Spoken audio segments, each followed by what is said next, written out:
తీసుకోకు తెలియబడే కొంది తను హ్యాండిల్ చేసుకోవటం బాగుంటుంది. తన దగ్గరకు ఎదురయ్యే దాని గురించి తను స్వీకరించగలగటం, సాల్వ్ చేసుకోవటం. ఆ సాల్వ్ చేసుకుంటే ఉన్న ఖాళీనాడు అనుభవిస్తాడు. ప్రతి పని సాల్వ్ అయిపోతే మనకు తేలిక కదా. సాల్వ్ చేసుకోలేకే కదా మనం ఒకళ్ళ మీద ఆధారపడుతున్నాం ప్రతిదీ కూడా. అట్లా మన గురించి కానీ, సృష్టి గురించి కానీ, చేతల గురించి చాలా తెలవనోళ్ళం. ఇప్పుడు చాలా తెలవనోళ్ళకి ఎలా అంటే సబ్జెక్టు మనకి లోతులు మనకు అర్థం అవ్వాల్సింది, మనకి ఒక రకమైన ప్రారంధం మన దగ్గరకు వచ్చింది. శరీర ఆరోగ్యపరంగా కానీ, ఆర్థిక పరంగా కానీ, అవస్థ పరంగా కానీ, ఇంకో కారణంగా కానీ, అవమానపరంగా కానీ మనం చేసి వచ్చిందే కదా మనకి ఎదురవుతుంది. ఏదో ఒక రకంగా మనకి ఎదురవుతుంది కదా. లోటు పరంగా మనకి ఎదురైనప్పుడు మన జీవితంలో ఆ లోటు ఏం చేస్తుంది, మనని ఇంకో దానికి స్పీడ్గా ప్రేరేపించకుండా ఆపుతుంది. అమ్మో నాకు ఈ లోటు ఉన్న మూల నేను కాబక్కనే మాట కలవలేకపోతున్నాను, వెళ్ళలేకపోతున్నాను అని ఒక దానికి మనకి వెనక్కి తీసుకొస్తుంది. వెనక్కి తీసుకొచ్చింది ఏమవుతుంది, నలుగురిలోకి వెళ్ళలేకపోతున్నానో, నేను ఇది చేయలేకపోతున్నానో, మనకున్న లోటు మనకి అక్కడికి సంఘంలో కలవనివ్వకుండా చేసి ఉండొచ్చు. ఆ సంఘంలో కలవనప్పుడు, వెళ్ళలేనప్పుడు మన ఇంద్రియాలని మనకి కాపలా కాసినట్టు, అంతేనా? వెళ్ళే కొంది మన ఇంద్రియం ఇంకోదాన్ని చూపిస్తున్నది. అది ఇలా ఉండాలేమో, అలా చెయ్యాలేమో, ఇట్టాగేమో అట్టాగేమో అని చూపిస్తున్నది. ఎవరమైతే ఎటు తెచ్చుకున్న ప్రారంభ రూపంలో ఎదురైంది, మనం తెస్తేనే ఎదురైంది. అది ఎదురైనందుకు తీరుతున్నది కనుక వరమై ఇంకో దాన్ని ప్రేరేపించకుండా ఆపింది. అది వరమై. ఎందుకు ఈ జగత్తులో ప్రతిదీ ఏం చేస్తున్నదంటే యాడ్ చేయటమే. ఇట్లాగా నేను నా బిడ్డలో నాది గుర్తింపు అంటే పెరిగిపోయేదే మన సంఘంలో, మన చేతల్లో, అన్నిటిల్లో. ఒకదానికన్నా మించింది ఇంకోటి కనపడుతుంది, ఇంకో దానికి మించిందన్న ఇంకోటి కనపడుతుంది. తెలివిగా కానీ, చేతలుగా కానీ ఏదైనా సరే కనపడుతుంది మనకి. ఆపు అనేది లేదు. ఆహార పదార్థాల్లోనైనా రుచి, ఈ మామిడికాయ కన్నా ఆ మామిడికాయ ఇంకా టేస్ట్గా ఉంది. కాయలోనే, పదార్థంలోనే, ప్రతి దాంట్లో ఇది గుర్తిస్తూ ఉంటుంది. రుచి అని, క్వాలిటీ అని, టేస్ట్ అని గుర్తిస్తూ ఉంటుంది. గుర్తించే కొంది దానికి ఖాళీ దొరికేది రాదు. మనకి ప్రతిదీ గుర్తించే కొంది ఖాళీ దొరకటం రాదు, అంటే వదలటం చేత కాదు దాని నుంచి. అందుకనే మన ప్రారంధమే మనని ఇలా కాపలా కాసి అన్నిటి వెంపట పరిగెత్తనివ్వకుండా బుర్రని ఆపింది అని గుర్తించగలిగితే, బుర్రని ఆపింది, శరీరాన్ని ఆపింది, అన్నిటిని ఆపింది. కాబట్టి అప్పుడు ఏమైంది, ఆ దౌర్భాగ్యమే వరమైంది. ఎందుకు వరమైంది? ఆ ఇంద్రియాల వరవడి ప్రేరణ తగ్గినందుకు, అంటే ప్రేరేపించినందుకు మన లోపలే ఉన్న ఆ పరంధాముడిని ఇంకొంచెం ధ్యాసగా అనుభవించడానికి కుదురుతున్నది. ధ్యాస అక్కడ పెడదామన్న పరిగెపించే ఇంద్రియాలతో పరిగెత్తుతున్నాం కదా. చూసొచ్చి వినొచ్చి చేసొచ్చి బుర్రంట తిప్పుతున్నది కదా. అప్పుడు ఎలా కుదురుతుంది మనకి ధ్యాస? కుదరదు. అందుకనే మహాత్ములందరూ తనకొచ్చిన అవస్థని, తనకొచ్చిన ప్రారంధాన్ని ఏం చేశామో, ఎప్పుడు చేసామో మనకు తెలియదు. మనకు వచ్చింది ఆల్రెడీ. ఎవరికి వచ్చినప్పుడు ఆలం పడాల్సిందే. ఆ వచ్చిన ఆ అవస్థని ఆయుధంగా చేసుకుని, వరంగా చేసుకుని తన లోపల ఉన్న పరంధాముని కనుక్కోగలిగారు. అది రూట్ అంటే. నచ్చినట్టు ఇంద్రియాలతో, తన సౌకర్యాలతో, తన ఇష్టారాజ్యంతో ప్రేరేపించిన మనసుకి పరమాత్మ దక్కల. ఈ హయాములు పెరిగే కొంది, మన పాత్రలు పెరిగే కొంది, మన వయసు పెరిగే కొంది, మన అవసరాలు, మన తెలివిలు పనిచేసే కొంది బుద్ధి ఖాళీ ఇవ్వనివ్వదు. ఎందుకంటే నాకొచ్చు ఇలా చేస్తేనే కరెక్ట్ అంటాకుంటుంది. నాకు వచ్చింది నాకు అవసరం తీర్చుండొచ్చు, నా తెలివి నా అవసరం తీర్చుండొచ్చు, నా తెలివి ఇంకోళ్ళ అవసరం తీరుస్తుంది అనుకోవటం అంత దండగ రెండోది లేదు. మన చేతలు కానీ అయినా కూడా అందరం వండుకు తింటున్నాం, అందరం పుడుతున్నాం, చచ్చిపోతున్నాం. ఇలాగే బతకాలని ఏ రూలు లేదే, ఇలాగే బతకాలని లేదే మనకి. అందుకని మనకి ఇంకా ఇంకా దగ్గరతనం రావాలి అన్న, పరమాత్మ అంటే మనం తెలుసుకోవాలి అంటే మన ప్రారంధమే మన వరం. ఎవరం ఎందుకు తెచ్చామని లెక్క కట్టడానికి ఇక్కడ లేం. ఆరోగ్యపరంగా తెచ్చుకున్నామా, ఆర్థిక పరంగా తెచ్చుకున్నామా, కుటుంబ పరంగా తెచ్చుకున్నామా, అవస్థల పరంగా తెచ్చుకున్నామా, బిడ్డల పరంగా తెచ్చుకున్నామా, తెచ్చుకునే ఎవరి ఉట్టిదేం కాదు, మనం తెచ్చుకుంటేనే మనకు వచ్చింది. మనకు వచ్చినప్పుడు అది తీరే విధానం ఈ ప్రయోగశాలలో భూమి మీదే ఉంది మనకి. ఇంకెవరు తీర్చరు, ఇంకెప్పుడు తీర్చలేము. పుట్టి ఉన్నాకే తీర్చాలి. అది పుట్టున్నా కూడా మన తెలివి ఉండగానే తీర్చాలి. తెలివి అంటే ఏంటి? నేను పడుతున్నాను అని తీర్చాలి. అది నేను చేశాను అని చేసింది కదా, అందుకని నేను పడుతున్నాను అని తీర్చాలి. మరి నాకు నొప్పి అంటున్నదే, పక్క వాళ్ళది ఎక్కడన్నా గుర్తెత్తున్నది. అది నాకు నొప్పి అంటున్నది కదా, ఆ నాకు నొప్పి పడలేను అనుకుంటా తీర్చాల్సింది. అది తీరేటప్పుడు అలా తీర్చాల్సిందే.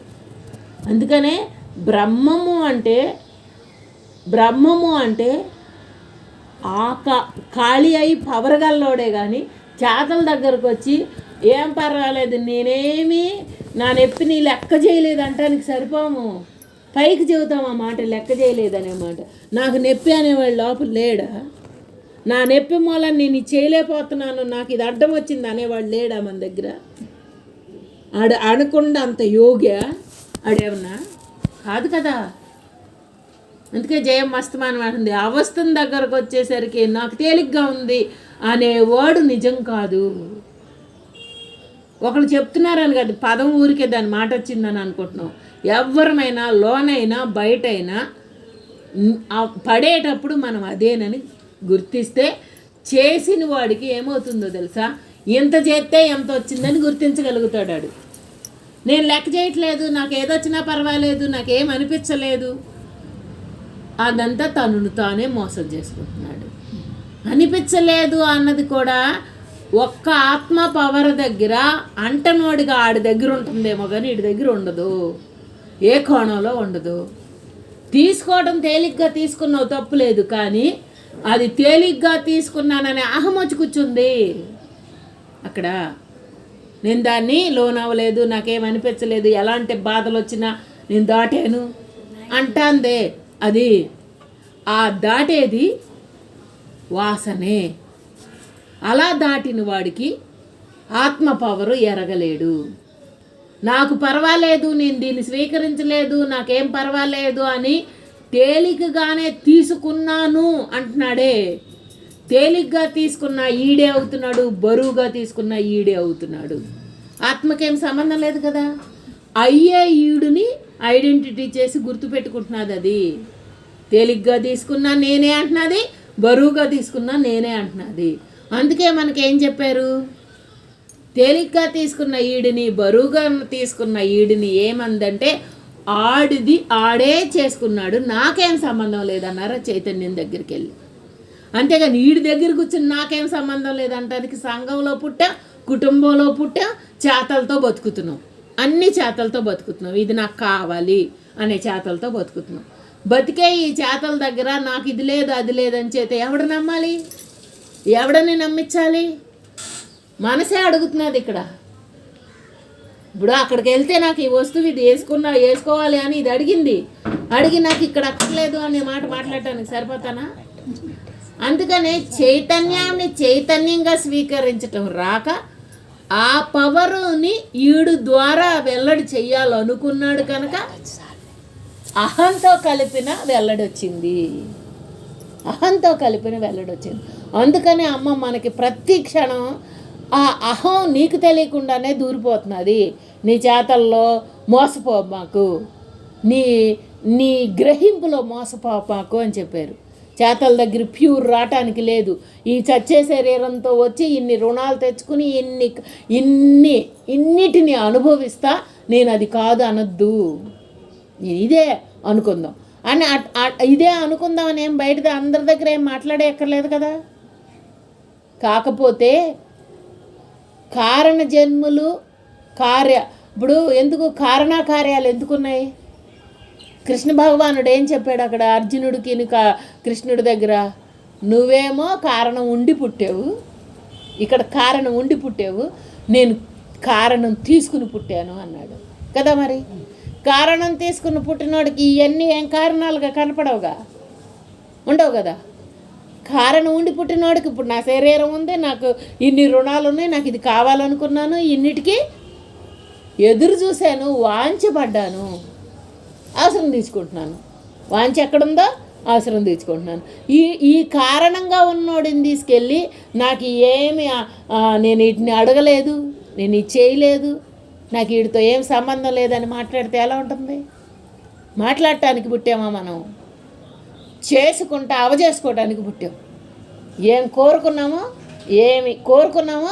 అది తీర్చుకోవడానికి పుట్టాము ఇక్కడ కదా. మనందరం సృష్టిలో పుట్టాము అంటే ఏదో కోరుకున్నాం, తీర్చుకోవడానికి పుట్టాము. అర్థమవుతున్నది కదా.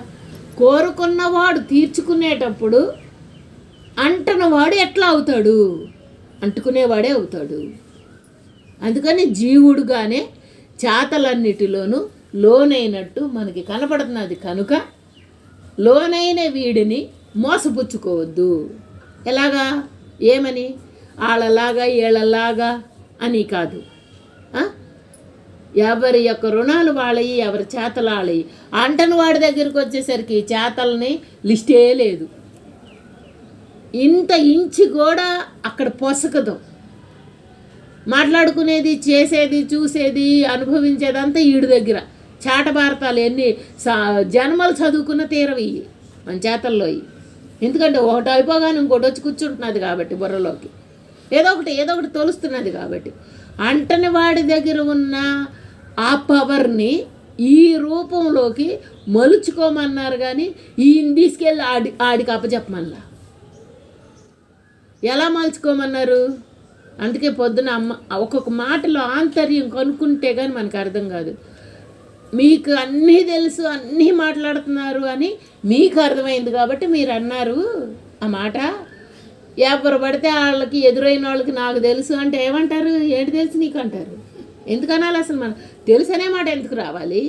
వాళ్ళు అనుకునే భాషలోకి ఎట్లా అనుకుంటే నీకు తెలుసు అనుకుంటాడో ఇప్పుడు నా గురించి ఆడు ఏమనుకుంటే అది అనుకుంటాడు, వదిలిపడాయి. ఆడనుకున్న దానికి నేను ఇది కాదు అని చెప్పాలా? నేను ఇది అవును అని చూపించాలా? అనుకునేవాడికి స్వేచ్ఛ ఉంది. అందుకనే ఎవరెట్టా చూస్తే అట్ట అనుకుంటారు దీని గురించి, దీని మీదే నాకు సంబంధం లేదు. ఏమవుతున్నది? దీంతోనే నాకు సంబంధం లేనని చైతన్యం ఎలా ఉందో అందరితో కూడా సంబంధం లేదు. ఎక్కడ సంబంధం? ఎక్కడ లేదు? అభిప్రాయాలు ఏర్పరచుకోవడానికి, ఆ కోణంలో చూడటానికి, ఏ కోణంలో? ముద్రేసుకునే కోణంలో చూడటానికి నాకు సంబంధం లేదు. ఎందుకు లేదు? ముద్రేసి నేను మొయ్యలేను. ఇప్పటికి నా శారీరక రూపంలో వచ్చిన ఈ ప్రయోగశాల, ఈ భూమి మీద ఉన్న ఈ చేతల్లోనే ఉన్నాయి, వదులుచుకోలేకపోతున్నాను. ఎందుకంటే ఇక్కడ మనకి ఒక్కొక్కటి సబ్జెక్ట్ అర్థమవుతా ఉన్నప్పుడు మనకు ఎదురైన దానిని వరంగా తీసుకుంటున్నామా, శాపంగా తీసుకుంటున్నామా అనేటప్పుడే ఎక్కువ మనసు లొంగుతుంది. అందరిలాగా నాకు స్వేచ్ఛ లేదు, అందరిలాగా నేను ఉండలేకపోతున్నాను, పొందలేకపోయాను అనేది కదా ఈడు వాంచంతా, ఇక్కడ పోలికంతా. ఎవరన్నా టూర్ వెళ్ళొస్తే నేను వెళ్ళాలా, నాకు కుదరలా. ఏదన్నా తిండి గురించి చెబితే అది నాకు వరం ఇచ్చి మనని కాపాడి మన దగ్గర ఉంచుతున్నది అనుకున్నాడు, లోపలికి వెళ్తున్నాడు. తేలిగ్గా తీసుకుంటున్నాడు. లోపలికి వెళ్ళటం పక్కన పెట్టు, తేలిగ్గా తీసుకుంటున్నాడు. తేలిగ్గా తీసుకునే కొంది ఏమవుతున్నది? అడికి చేసుకోవటం వస్తున్నది. తేలిగ్గా తీసుకున్నప్పుడు ఏమవుతున్నది?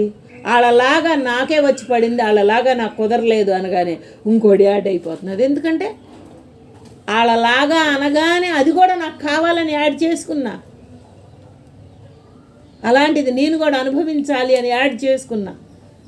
అందుకే ఇంద్రియాన్ని జాగ్రత్త పరచమన్నారు. ఎక్కడికి వెళ్ళి తొంగి చూసి వస్తుందో, ఎక్కడికి వెళ్ళి మాటిచ్చేస్తుందో, మాటిచ్చేస్తుంది ఇది నేను చేయగలను, నేను చేస్తానని. ఇప్పుడు నోరు తెరిచి మాట ఇవ్వటం పని కాదంటమ్మా, వెళ్ళి తొంగి చూసి రావటమే దానికి పని అంట. ఇంకా చెప్పండి మన దగ్గర ఎంత పని మనం పెంచుకుంటున్నాం.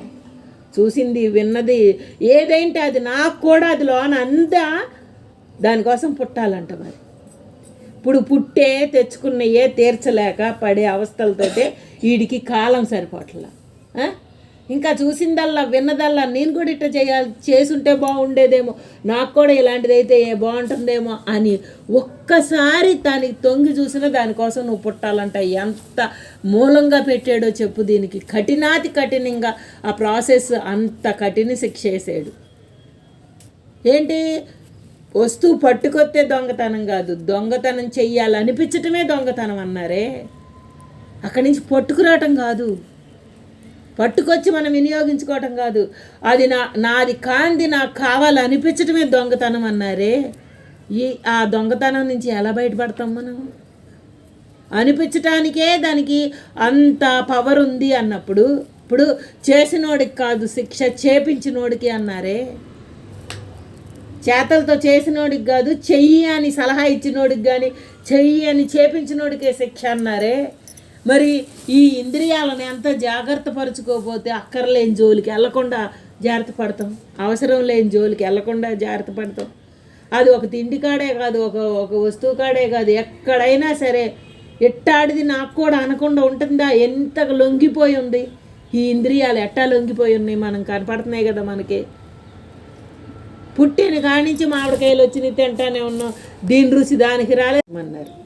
గుర్తిస్తేనన్నా ఆ మానసిక స్టేజీ వల్ల అది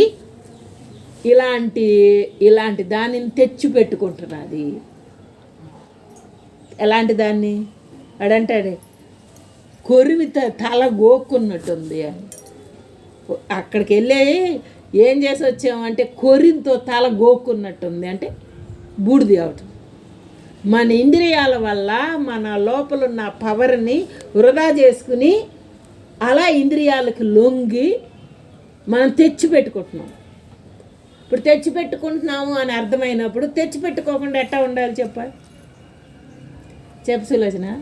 మనం ఏం చేసిందో ఏం తెచ్చిందో దాన్ని చూడగలగాలి, మార్చమని ఎవడ చెప్పట్లా. దాన్ని తాచులో పెట్టగలగాలి మనం.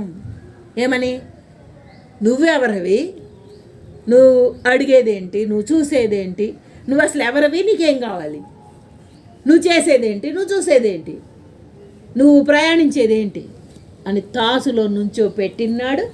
ఆ ఇంద్రియం వెనక్కొచ్చి బాబోయ్ అంటే చేస్తే కాదు చూస్తేనే ఇంత శిక్ష అని అడిగి భయం పుట్టి, ఇప్పుడు మనం రోడ్డు మీద డ్రైవింగ్ చేస్తున్నారమ్మా, చేస్తూ ఉంటే ఆడు నా కారే కదా అని తొక్కుతున్నాడు స్పీడు. వెళ్ళిపోతే బిల్లు ఎట్టా పడిందో మన ఇంద్రియాల వల్ల మన జీవితాన్ని మనం అప్పచెప్పాం. మన ఇంద్రియాల వల్ల మన జీవితాన్ని అప్పచెప్పాం. బిల్లు కట్టేటప్పుడు కదా ఆడికి బాధ వచ్చింది. ముందలో వచ్చి ఏం వరకు తీసాడు ఇక్కడ. నాకు వచ్చు అనుకున్నాడు డ్రైవింగ్, నేను చేయగలను అనుకున్నాడు, వెళ్ళాడు బిల్లు రావాలంటే ఊరికే రాదు కదా, శ్రమ పడితేనే కదా రూపాయి వచ్చేది. అలా మన ఇంద్రియాలు చూసిన దానికి విన్నదానికి ఏటికి లోనైనా ఈ జీవితాన్ని అప్పచెప్పాలి. జీవితాన్ని అప్పచెప్పామని తెలవలా, దేనికి అప్పచెప్పామో తెలవలా, దేంతో ప్రయాణించామో తెలవలా, మోజు పడింది జీవితం కోసమే. ఇక్కడ పుడితే అన్నీ అనుభవించేయచ్చు. అనుభవించాక ఏంటుంది, ఈజీ కోల్ట్ కాటికి అప్పచెప్పేది అని ఉంది, ఖాతాలు తీర్చేది అని ఉంది. అందుకనే రుణాలను పెట్టి దోవల తీర్చినా వీడికి బుద్ధి రావట్లేదు, రుణాలను పెట్టి పచ్చడి చేసినా వీడికి బుద్ధి రావట్లేదు. ఎందుకంటే మరలా పడిపడి ఆడే లెగుస్తున్నాడు కనుక, ఇంద్రియాలకు అంతా లొంగిపోయాడు కనుక. మరి ఇంద్రియాలకి లొంగి లోనయ్యేవాడిని ఆడుగా ఉన్న స్వరూపాన్ని ఎప్పుడు గుర్తించగలడు? మనకి వయసు అయిపోయాక, లేకపోతే ఈ పని అయిపోయాక రోజులు 24 గంటలు ఉన్నాయి. మనం ఏ పని అయిపోయాక భగవంతుడిని తలుద్దాం? బాత్రూమ్ పని అయిపోయాక, వంట పని అయిపోయాక, నిద్ర పని అయిపోయాక, తిండి పని అయిపోయాక ఎప్పుడు తలుద్దాం? ఏ పని అయిపోయాక తలుద్దాం మనం? ఒక పని అయిపోయేది ఒకటి ఉందా మన దగ్గర? ఏ పని అయిపోయాక తలుద్దాం. ఎప్పుడు తలవకూడదు, ఎప్పుడు తలవాలి. తెచ్చుకున్న దాంట్లో ఇరుక్కుపోయి కారణాలు ఎత్తుక్కుంటా ఆడవల్ల ఈడు వల్ల అనుకుంటా ప్రతి క్షణం ఆ కారణాల దగ్గర ఇంకెప్పటికీ ఆ కారణాలను తెంచుకోకుండా ప్రయాణిస్తున్నాం. అందుకే వచ్చింది ఎంత తిప్పల, ఊరికే రాలేదు. గడిచిపోయిన వాళ్ళం కాదని, దాటిపోయిన వాళ్ళం కాదని, మన ఇంద్రియాలు మన చేతుల్లో లేవని మనకి బాగా అర్థమయ్యే కొంది అప్పుడు ఏమి రావాలి? స్టేట్మెంట్లు కాదు, ఊహకు కూడా దాన్ని జాగ్రత్త పడటం నేర్చుకోవాలి. అనేసుకోవటం కాదు కదా, అనేసుకోవడానికి ఏముంది? స్వేచ్ఛ కదా దానికి. బుర్రకే నేను ఇట్ట చేయను, నేను ఇట్ట ఉండను అనేసుకుంటూ ఉంటుంది. అనేసుకోవటం కాదు కదా, దాని యొక్క ప్రభావం వచ్చినప్పుడు చూడగలగాలి. తిరిగేలో ఈడు కూడా తన జీవితం కూడా ప్రతి పని నేను చేసుకున్నదే కరెక్ట్, ఇట్టా జరిగితేనే జీవనం అనుకుని కూర్చుంది. అది సృష్టి యావత్తులో కూర్చునే కొంది ఏమైంది? ఇంకో దానిని పొసకని ఇట్లా ఇంకో దాంతో ప్రయాణించలేకపోతున్నది. అందుకనే పరమాత్మ ఇంకా ఇంకా ఇంకా ఇంకా రోజుకు ఒక పాయింట్ తెచ్చుకుంటాడు. ఒక్క పాయింట్ తెచ్చుకుంటాడు. పాయింట్ ఫస్ట్ వచ్చిన పాయింట్ చెప్పు, గుర్తుండదు. కానీ ఎంత నాటుతుందో, ఒక్క ముక్క పోయినా మళ్ళీ తిరిగి రాని సత్యాలు చెప్తున్నాడు పరమాత్మ. ఎందుకు చెప్తున్నాడు? అందరం అర్హులమని చెప్తున్నాడు. ఆ చేసుకున్నది ఎవరు? ఇది. ఇప్పుడు అర్హుడని చెప్పిన ఆ పవర్ని అందుకోలేనిది ఎవరు? ఇది. అర్హత అయినోడికి ఈ పవర్తో కూడా పని లేదుగా, నువ్వే అర్హుడివి. కానీ పదం ఎందుకు అవసరమైంది? అర్హతని దూరం చేసే ఈడికి అవసరమైంది.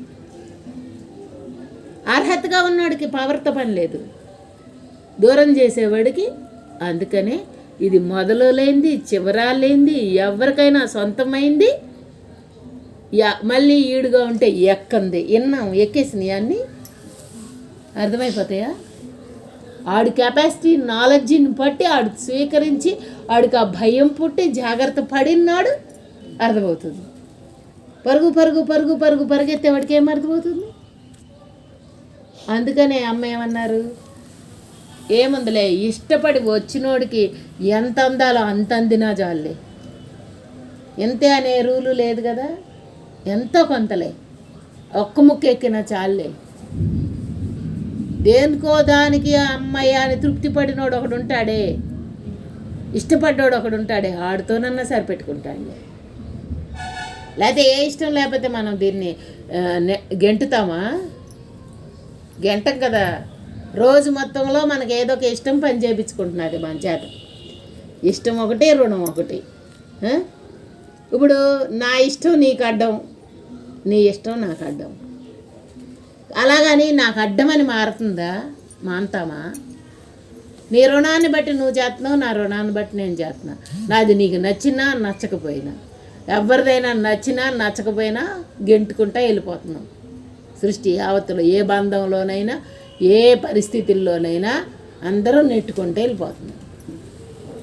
ఆ నెట్టుకునేటప్పుడు ఎంత అడ్డమవుతున్నదో చూపించేదే మన బుద్ధి. ఎవరు అడ్డమవుతున్నారో చూపించేదే మన బుద్ధి. ఎవరు అడ్డం రాట్లా, నువ్వు తప్ప అని తెలిపేదే సత్యం. ఇంకోళ్ళు అడ్డం రాట్లా, నువ్వే అడ్డం వచ్చేది, నువ్వే అని తెలిపేదే సత్యం. అందుకే అమ్మ అస్తమానం మనకి ఆ సత్యం తెలుపుకోవడం కోసం కూర్చోబెట్టారు, కానీ ఏదో ఇంకో దానికోసం కాదు. దేనికో దానికోసం అయినా తీర్చేవాడుగా ఇక్కడ పుట్టావు కనుక ఇక ఆ గుడ్డ ఉంది కట్టుకుంటే కానీ ఈడికే వాంచి కదా ప్రతిదీ. అట్లా ఒక్క గుడ్డనే పోలిక కాపోయినా సృష్టిలో మనం పుట్టిన కానించి చచ్చేదాకా ఏ పనులతో చేస్తున్నామో అన్నీ వాళ్ళకి కావాలనుకున్నాడు, వచ్చినవి రుణం తీర్చుకుంటున్నాడు. కానీ రుణం తీర్చుకునేవాడు తీర్చుకుని వెళ్తేనన్న ఆనందమే, కానీ రుణమై వెళ్తున్నాడు. మళ్ళీ మరలా రుణమై వెళ్తున్నాడు. రుణం ఎట్టగవుతున్నాడు చెప్పమ్మా, చెప్పు. బోర్డు శాస్త్రం విన్నదానివి కదా, వేసాము కదా, దానికి శిక్ష అనుభవించాల్సిందే. అది సృష్టి ధర్మం, ఎవరిని వదలంది అది. తప్పు అయినా ఒప్పు అయినా ఒకటి చేసామంటే దాని ఫలితం వీడే స్వీకరించాలి. చేతలు ప్రతి వాడికి మనం ఏమయ్యాము, చేసినప్పుడు తీర్చుకునే వాడిగా ఉన్నా చూసేవాడు ఎట్లా ఉన్నాడు, ఈడు తప్పు చేశాడు అని చూస్తున్నాడు కదా. చేసినోడికి తీరే ఛాన్స్ ఉంది, ఎందుకంటే ఆడు ఫలితాన్ని ఆడు అనుభవిస్తాడు. కానీ చూసేవాడికి తీర్చే లేదు ఛాన్స్. ఈడు ఎంతకీ ఆడిని తప్పుటోడని చూడటంలోనే మోస్తానే ఉన్నాడు, దించటం లేదు. అది ఎప్పుడు దిగి ఎలా దించగలడు? ఆ చేసేవాడుగా ఎవడైతే ఉన్నాడో ఫలితం ఆడికే కదా. ఎవరైతే తప్పు చేశారో ఆడు తీర్చేవాడు శిక్ష అనుభవించినప్పుడే తీరుతున్నది, కానీ చూసి మోసేవాడికి తీర్చేది లేదు. ఎప్పటిదాకా తీర్చేది లేదు. నేను కూడా అదే, ఆ చూడటమే నాకు దండగా. ఏది నేను కూడా అంటే ఆడు పరిస్థితి వచ్చింది చేశాడు, నాకు పరిస్థితి వస్తుంది నేను చేస్తాను చేయపోతాను, దానికి సంబంధం కాదు అక్కడ.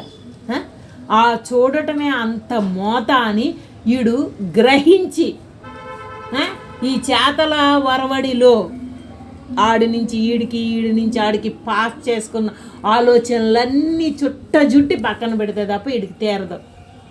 చేసినోడికే తొందరగా శిక్ష అనుభవించి ఖాళీ అయిపోతున్నాడు, చూసినోడికి ఖాళీ అవడానికి ఛాన్సే లేదు. మరి ఇప్పుడు ఏమైనట్టు? మనం చూసేవాళ్ళం అవుదామా, చేసేవాళ్ళం అవుదామా? చేసేవాడే ఉత్తముడుగా ఉన్నాడు, తీర్చుకోవడానికి ఛాన్స్ అన్న ఉంది. అందుకనే ఇక్కడ ఈడుని అట్లాగని నువ్వేదో తప్పు చేసేయమంటలా, చూడటమే అంత దండగా అంటున్నారు. చేయటానికి పరిస్థితులు రావాలి, ఎవ్వరం అకారణంగా ఏ తప్పులు చెయ్యం. కోణం మారుతుంది. పాపం ఆడు ఏ పరిస్థితిలో చేసి ఉంటాడోలే, మనకెందుకు అది. అట్లా ప్రతిదీ మనమే వెనక్కి తెచ్చుకోవటం అర్థమవుతుంది. లేకపోతే ఇప్పుడు ఏం చేపించింది, ఇది చూపించి పెట్టింది కదా సంఘాన్ని, ప్రపంచాన్ని మొత్తాన్ని. మళ్ళీ అప్పటికి తగ్గటం. అందుకే కదా చెట్టును కొడితే పోదు, తూవి తీసేయండి, చిగురొస్తుంది, దుంప తవ్వండి అని ఎందుకన్నారు? మళ్ళీ పిల్లకొచ్చే లక్షణం ఉందని కదా. మరి అటన్నిటి దగ్గర బోల్డ్ రెమెడీలు తెచ్చినాయి, ఈడి దగ్గరికి వచ్చేసరికి ఎందుకు తెలియట్లేదంటే ఈడుని తొయ్యటం రాట్లా, ఈడుని అట నుంచోబెట్టట్లా, అందరిని ఈకిలు పీకిలు తీసి నుంచోబెడుతున్నది బుర్ర. వాళ్ళు అట్ట ఎందుకు చేయాలి, ఇట్ట ఎందుకు చేయాలి అని. ఈడుని కూడా ఈ అట్ట నుంచోబెడితే అప్పుడు ఆడికి బుద్ధి తెలుస్తుంది. బుద్ధి రాదు, వచ్చినా చాలట్లా. నేను అట్ట అనిపించుకోను. ఏమవుతున్నదంటే ఇట్లా చేస్తేనే జీవితం వెళ్తుందని ఆడు అప్పచెప్పేశాడు దానికి. నీకురా అని చెప్పలా, అందరికీ అని చెప్పాడు. మళ్ళీ ఇది ఎక్కడ గోలం? ఇప్పుడు జీవితం వెళ్ళాలమ్మా, వంట వండుకోవాలి, మన పొట్ట నచ్చినట్టు ఆ రుణం ఉన్నట్టు తింటాం కదా. ఇట్టాగే అందరు తింటే బాగుండు, లేకపోతే ఇట్ట తింటేనే కదా కుదరదని ఎందుకు అనుకోవాలి?